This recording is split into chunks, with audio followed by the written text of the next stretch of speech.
to read at a glance local conditions. It's also a dance along the ragged edge between delight and disaster.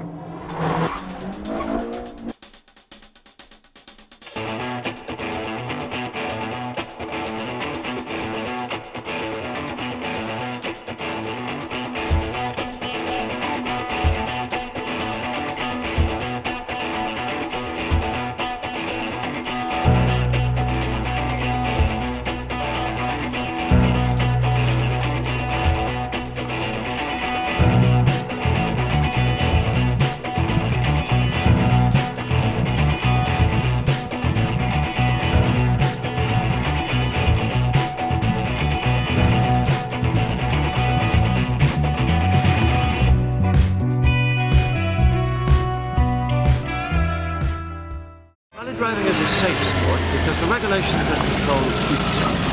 The aim of the competitor is to beat the elements with skill and daring, but long before a package of horsepower is unleashed in anger, each car and participant has to undergo a systematic inspection. The Castlederg Rally has its obligations to rules and safety, and before the start, officials minutely inspect the complete entry. What do you mean by that? Well, all electrics, it has to be inside the, what they call the cockpit of the vehicle. Must be fireproof. The transgressors have two alternatives, either to mend the wrongs to the satisfaction of the engineers or to join the ranks of the spectators. With flat-out driving only hours away, who can afford to take chances that would prove too costly? Both tires have complied pretty well with regulations. People now know what regulations is required, and in most cases they have the cars complying with regulations once they come to scrutiny. The components that count most are brakes, lights, engines and tires, all expensive items. No qualms at all about scrutiny. The car is prepared the way it should be prepared, and we don't worry about scrutiny. How much emphasis have you put on safety? A lot of emphasis. I think we can hark back to a few years ago when you caught me upside down and asked me the same question. You know, with the roll cage, full harness, seat belts, helmets, a rally car on a rally is about the safest place to be in terms of road accidents. We probably have the fewest accidents per head that actually damage people of any brand of motorists. The car has been totally overhauled. We have checked over all the brake lines, the calipers, the brake pads, the discs. It's had new discs on the back. Everything on the car has gone over with a fine-tooth comb between each event. When you're driving as close to the limit of the machine and the man, you've got to do that. There are 140 aspiring crews lined up for the three-day Donegal International, and despite the clouds of economic disaster at home as well as abroad, the entry is the best ever. The first to mount the Letterkenny start ramp is Jimmy McRae with his Opel Ascona. Ian Grinrod co-drives.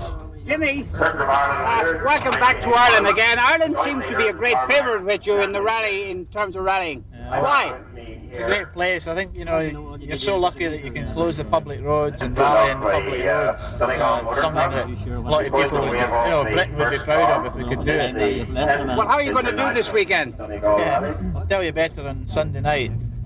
I don't know, we'll just try as hard as we can. But there's a fair amount of pressure on you because you're the reigning champion, as it were. That's correct, yes. We've obviously got to try and keep that. Now, what fellas are you going to be looking over your shoulder at? I would say I think John Lyons is obviously the biggest threat, you know, but there's Jerry Buckley, you know, there's quite a few behind us. We don't know how this new turbo's going to go. You know, Brian Fagan. You know, anybody in the top 10, 12, really. After Scotland's best driver come the Irish national champions from Cork, Gerald Buckley and John Capeless with their 2.3 Vauxhall Chevette.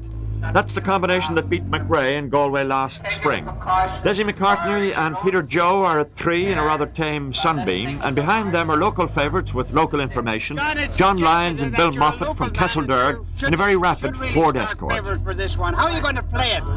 Well, you have to go pretty quick from the start, Michael, and I'll be trying to do that. Now, what fellas are you worried about most of all? Jimmy McRae, all of them. Okay, the best of luck to you. John Lyons off to the first stage 3 miles out.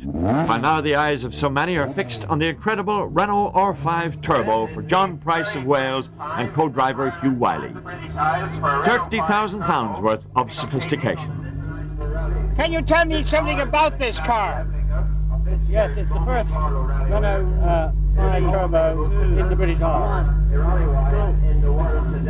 So you're expecting great things of it? Yes, we are. It's the first time out for it, and we've had a lot of theory. It's going to be practice now. Okay.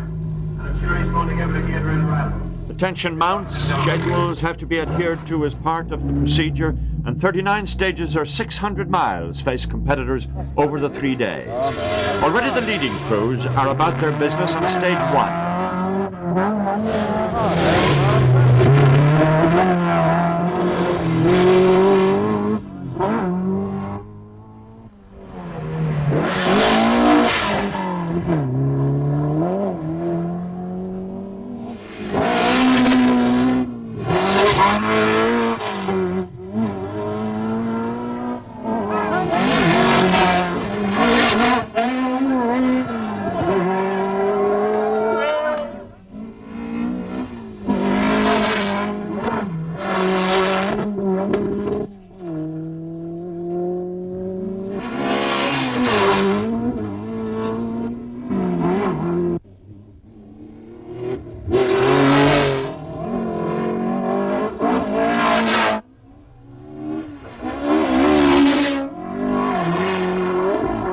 After the opening stages, Derek Boyd is missing. John Lyons in the Escort has taken a minute off the hard-pressed Opel of McRae.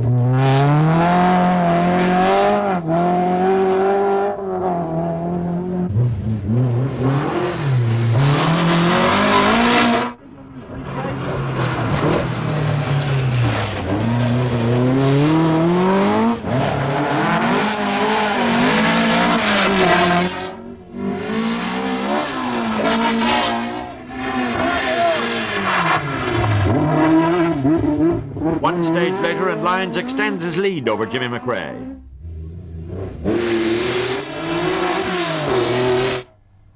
In the Group 1 near standard class, Richard Healy, the Dubliner, despite an excursion, lies second with his Escort when he goes charging on. There are 13 stages in all this Friday afternoon.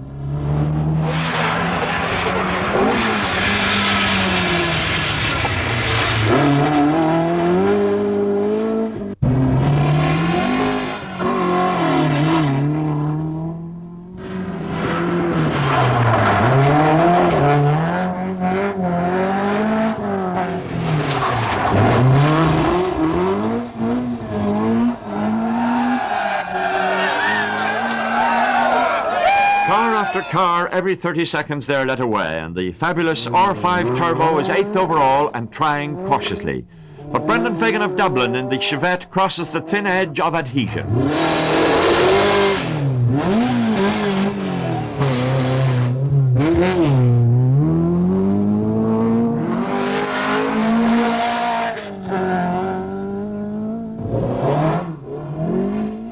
Spectators that stand in the wrong place pay for their mistakes. And poor Austin McHale, the Group 1 leader, goes through having punctured and rolled the Escort. A battered car, lacerated pride, and a serious loss of time. On the roadside, there are plenty of helpful hands to get the Rathcoole driver back in the fray, but now he is a disastrous 9 minutes down.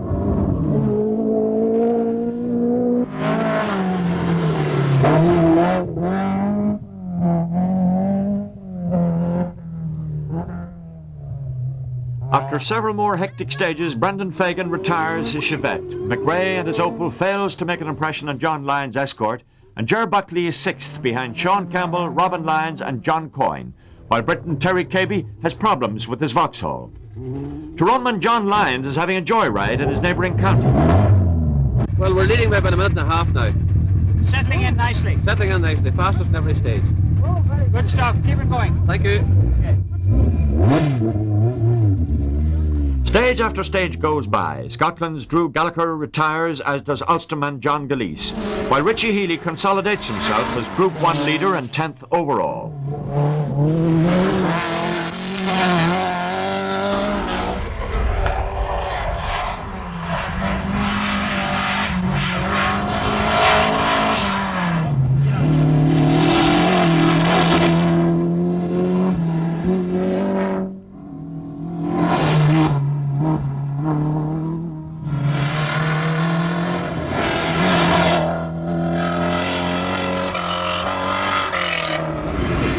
As day one closes, John Lyons and Bill Moffat lead by 90 seconds. But now attention is directed towards the quiet and pleasant town of Ramelton. It's a mini Monte Carlo stage through the streets, the sort of thing that makes this Castrol Donegal International unique.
Saturday morning early, and for some, the affairs of yesterday are still important.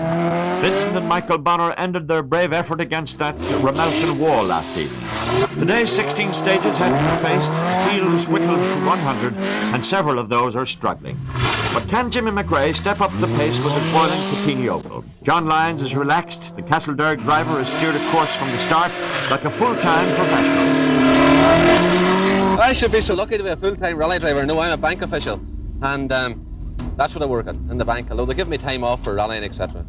But I would like to say here, but Matt, this is the second international I've done this year, and it's by far the best timed. It's good, sensible timing, bit of time for service, bit of time to find out your times, and it makes it all the more enjoyable. It wasn't like the Circuit of Ireland where it was just hell-bent and going on the road like a madman. But some of those stages, John, are pretty tough, aren't they? I mean, well, the stages are tough, but Michael, after all, we're out here to do a rally, so the stages are tough. There's a good mixture of everything, and that's. I think the bigger the challenge, the better we like it. Yeah, would you say, in fact, that Donegal, the roads in Donegal are perfect rally stages? I mean, from the point of view of a challenge. Yes, Donegal it's fantastic rally countryside. It really is fantastic rally countryside. What's the situation now vis-a-vis yourself? I mean, are you leading?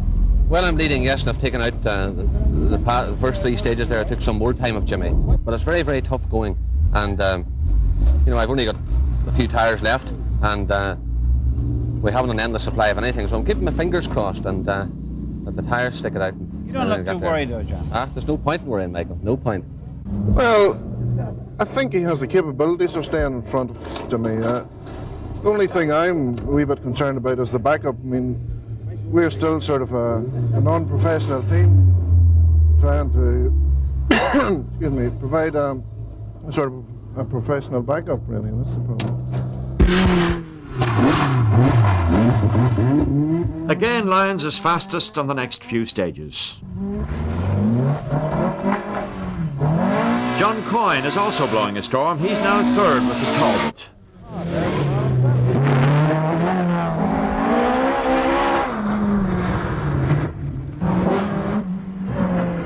And the Renault Turbo is not at its best on the tight twisting roads in Inishowen. It's 9th overall and still getting spectator attention, but not for much longer.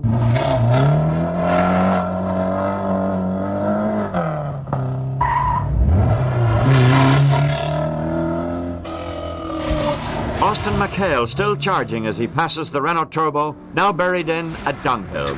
Its rally ends on this fast downhill right-hander. The beautiful rally car is a broken and sorry sight. Indeed, there are even more spectacular happenings to take place here on stage 19, close to Buncrana.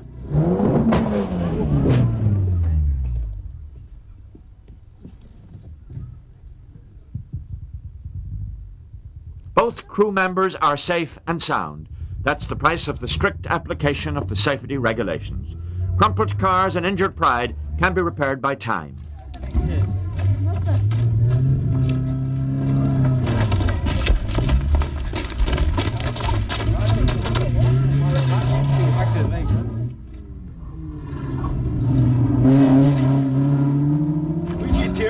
Escort 98 with Seamus Burke and Peter McCulloch at the controls is quickly back in business. Spectators can come in handy at times. In fact, this crew is doing exceptionally well at 16th overall. News comes through that Sean Campbell, Noel Smith and Ken McKinstry have retired as John Price's Folly, the downhill near Buncrana, continues to present problems to the unsuspecting.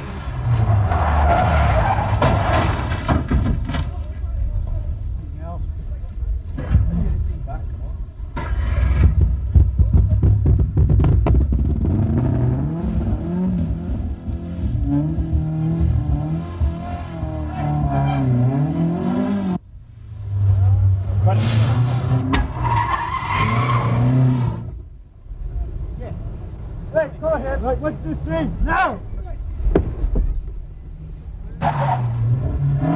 There may be the wrecked turbo car, but the rally proceeds. To finish the 3 days in some order is the objective. One must look over the next hill and around the next corner. Indeed, in many ways, the rally driver is a strange breed of sportsperson. We're staying in one piece. Everything is falling to bits, but we're just about managing. We haven't got service crew, you see, so... Oh, I see. What did you think of that last stage? Very hairy finish. Well, it's a very fast, slippery, tight stage, you know, and it was very good for us. Yeah, there was that last corner there. The finishing was a wee bit dangerous, you know. Yeah. But it's all right. Yeah, a couple of the boys went off there. John Kine went off, and number 98 went off, and just John Price. It tightens up very quick on you. You have to really... You enjoying yourself? Oh, I very much. Okay. Ernest, this is a little bit different than being master of a hunt, isn't it? And it's rather a change. After all, you've got to be at something in the summertime. Not quite as good fun, perhaps, as going over the Well, stakes. there are a lot of sort of awkward obstacles back that road there. That was a fairly tricky wee stage. A lot of very bad jumps. And we're having a little brake problem, so we're under a bit of pressure. Cheerio, boys. All the best!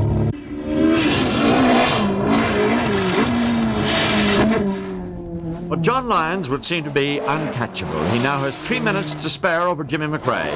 Robin Lyons, no relation, but also from Castlederg, and who has been in the top 6 since the start, has stopped with an expired engine in the Talbot Lotus Sunbeam.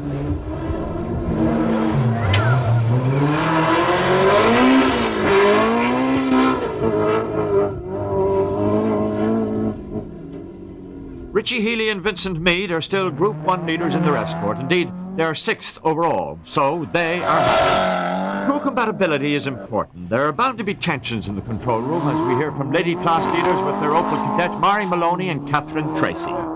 Do you actually use a little bit of bad language now and again? Oh, doesn't go right. bad language, it's atrocious. Liar, it's atrocious. Yeah, well, we're still along. I mean, we're only halfway through the rally. Anything can happen, but there was just no way we were going to be able to take time out of John. It was just going too quick. I think we're laying for 11 or 12 seconds behind John Kine. Are you happy with that position, or do you think you can improve it? Well, I think we can. We had problems with the car, with the height of the car. Now we cut during the service there. We had an hour and a half for service. We cut off the brackets off the body and welded them on up higher. So our car is now about 1.5 inches lower, and that should certainly help. Oh, I'll be going as hard as I can. I think Jerry and myself over the last 6 stages have been swapping times. He'll go 4 seconds ahead. We'll take it back. We'll try and keep at that and maybe build a little bit on it. 5, 4, 3, 2, 1. 4, 3,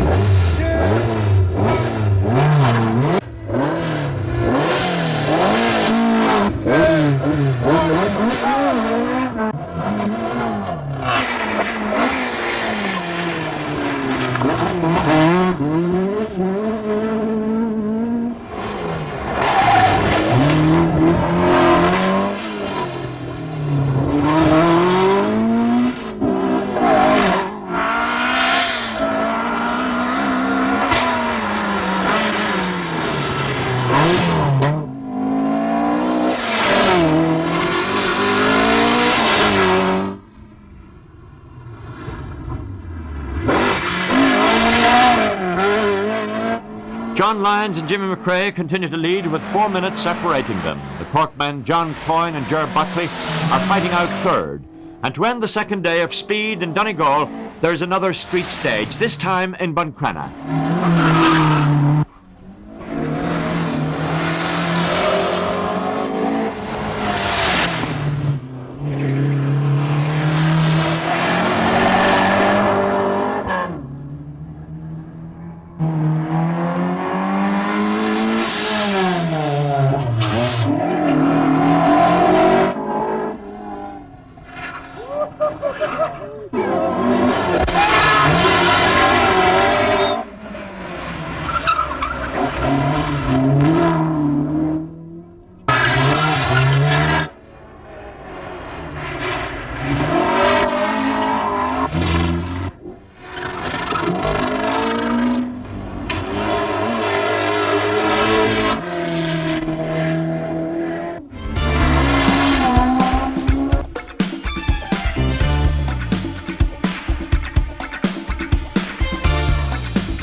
Day 3, Sunday, the final 10 stages set in what is claimed to be the most beautiful part of Donegal adjacent to Sheephaven Bay. As rally leader John Lyons is first through Atlantic Drive with his escort, his thoughts must surely be on the £1,000 first prize.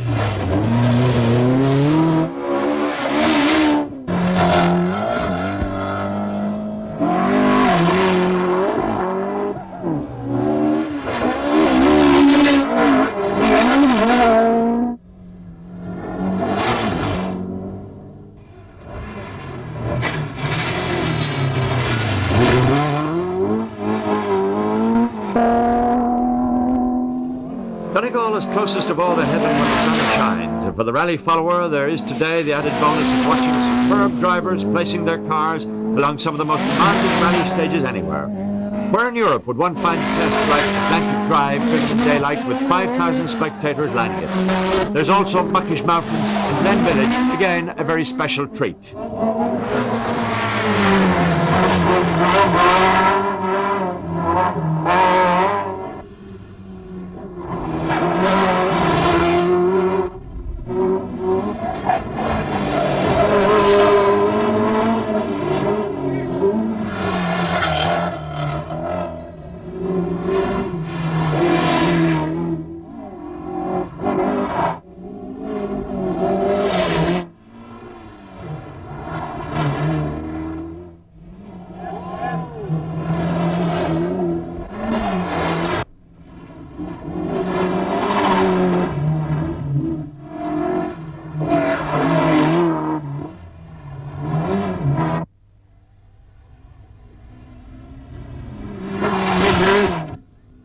As the day wears on, Jimmy McRae closes on John Lyons.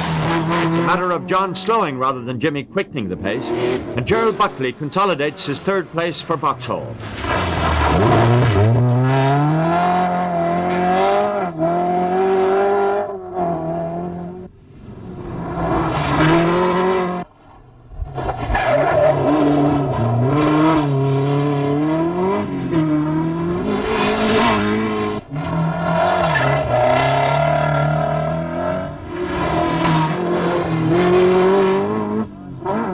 And so it's the end of the 3 days of the Castlederg International, with its 1,500 marshals, its 140 starters and 55 finishers, its innovations and superb organisation.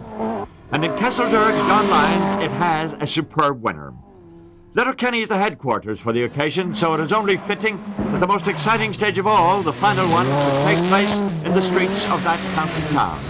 Not surprisingly, there are 10,000 delighted souls to see it.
You realise a privateer, you really only dabble at it, and it takes a lot of funds to do so, so I'm very much dependent on sponsorship.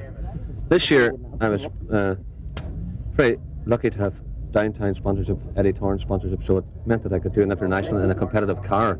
This is the first time I've had a competitive car, and I must say it's been very well prepared by Sydney Meeke Motorsport, well looked after, well serviced, and I've been very happy. He always tries every stage, and he's a goer. From the drop of the flag in the first stage, he lets it all go. He doesn't hold back and wait to see what's going to happen. He's there from the word go, or he's not there at all. I'm a bank official, and bankers are all much of a muchness, I suppose. Yeah, but can I say this much about bank? I mean, I always thought that bank officials are very straightforward golfing types. I mean, it's not this one, Michael, no. But I enjoy my work, and I think that's why I get such a good thrill out of rally driving too, because it's completely different. It's the opposite of what I do, and when I go out and do this sport, I can give everything it's got to it. Now, in a couple of days' time, you have a special occasion happening, isn't that right? In a couple of weeks' time, you're... Well, yes, I'm getting married now in August. So I'm just hoping that doesn't slow me any.